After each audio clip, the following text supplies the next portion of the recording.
அறிவோம் ஆரோக்கியம் நேயர்கள் அனைவருக்கும் அன்பான வணக்கங்கள். நான் ஸ்ரீவர்மா மருத்துவமனையின் பெண்கள் சிறப்பு மருத்துவர் ஜெயரூபா. இந்த நாள் இனிய நாளாக அமைய என்னுடைய மனமார்ந்த வாழ்த்துக்களும் பிரார்த்தனைகளும். சமீப நாட்களில் நிறைய இந்த பிளாஸ்டிக் சம்மந்தமான விஷயங்கள் உடம்போட ஆரோக்கியத்தை பாதிக்கிறத பற்றி நம்ம கேள்விப்படுறோம். அதுலேயும் முக்கியமாக இந்த பிசிஓடி மாதிரி பிரச்சனை இருக்கிறவங்களோட உடம்புல பிபிஏ அப்படின்னு சொல்லக்கூடிய இந்த பிளாஸ்டிக்கோட அளவு 92% அதிகமாக இருக்குது. இது மிக முக்கியமான ஹார்மோன்ஸை பாதிக்கக்கூடிய ஒரு விஷயம். அதாவது எண்டோக்ரைன் டிஸ்ரப்டார் அப்படின்னு நம்ம சொல்லுவோம். அந்த மாதிரியான பிரச்சனையை கொடுக்கக்கூடிய விஷயமா இருக்குது. இந்த மைக்ரோ பிளாஸ்டிக் அப்படின்னு சொல்கிறது இன்றைக்கி தாய்ப்பாலில் கூட மைக்ரோ பிளாஸ்டிக் இருக்கிறதாக ஆய்வறிக்கைகள்லாம் சொல்லுது. நெதர்லாந்து நடந்த ஒரு ஆராய்ச்சியில் மனிதனோட ரத்தத்தில் 80% பெயர்களில் மைக்ரோ பிளாஸ்டிக்ஸ் இருக்குது. அது ரத்தத்தில் மட்டும் இருக்கிறது இல்லை, இரத்த குழாய்களில் போய் அடைப்பை உண்டாக்குது. ஸோ ஹார்ட் அட்டாக்னால இறந்த ஒரு நபரோட இரத்த குழாயை பரிசோதனை பண்ணி பார்க்கும்போது அதில் இருக்கக்கூடிய படிவுகள், அந்த ஆத்ரோஸ்க்ளெரோட்டிக் பிளேக் அப்படின்னு நம்ம சொல்லுவோம், அந்த படிவுகளில் பிளாஸ்டிக் இருக்கிறதாக அந்த ஆய்வறிக்கைகள்லாம் சொல்லுது.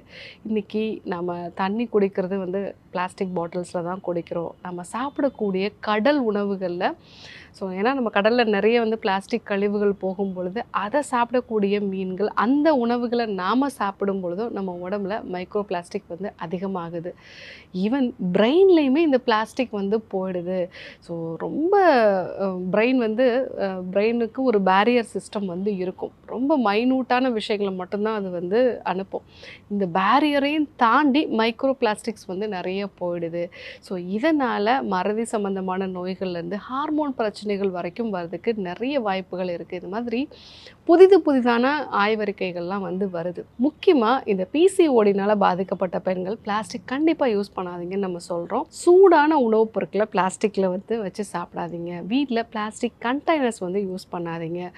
டிஃபன் பாக்ஸு, வாட்டர் பாட்டில்ஸு, இது எல்லாமே பிளாஸ்டிக் யூஸ் பண்ணுறத அவாய்ட் பண்ணுங்கள் அப்படிங்கிறத நம்ம சொல்கிறோம். ஏன்னா இதில் ஜீனோ ஈஸ்ட்ரோஜன்ஸ் அப்படிங்கிற ஒரு விஷயம் இருக்குது. இது நம்ம உடம்புல ஈஸ்ட்ரோஜன் மாதிரியே வேலை செய்யும். ஆனால் இது நம்ம உடம்புல இருக்கக்கூடிய மற்ற இடங்களுக்கு அது பிரச்சனையை கொடுத்து நம்ம உடம்புல ஈஸ்ட்ரோஜன் டாமினன்ஸுங்கிற ஒரு பிரச்சனையை உருவாக்குது.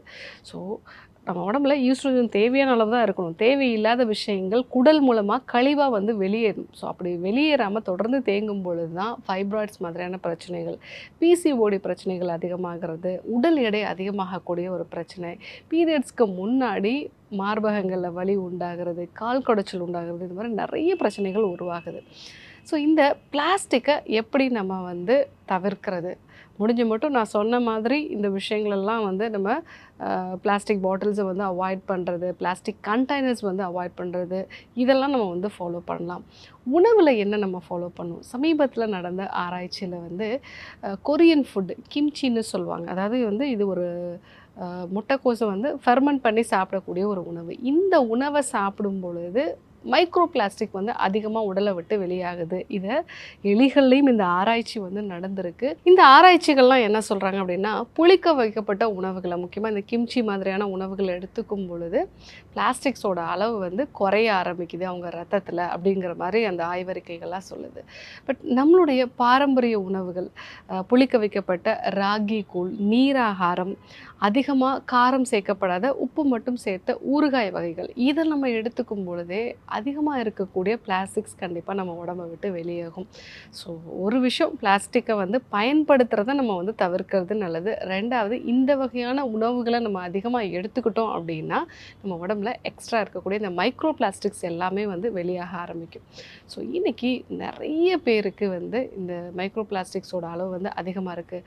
ஸோ என்ன ஆய்வறிக்கைகள்லாம் சொல்லுது அப்படின்னா, ஒரு வாரத்திலேயே நம்ம ஒரு ஏடிஎம் கார்டு அளவுக்கு பிளாஸ்டிக்ஸை உள்ளே எடுத்துக்கிறோமா. ஸோ நமக்கே தெரியாமல் டெய்லியும் நம்ம சாப்பிடக்கூடிய ஃபுட்டில் அது கலந்துருக்கு. அப்படிங்கிறதுனால இது எந்த அளவுக்கு பாதிப்பை உண்டாக்கும் அப்படிங்கிறத நாமளே தெரிஞ்சுக்கலாம்.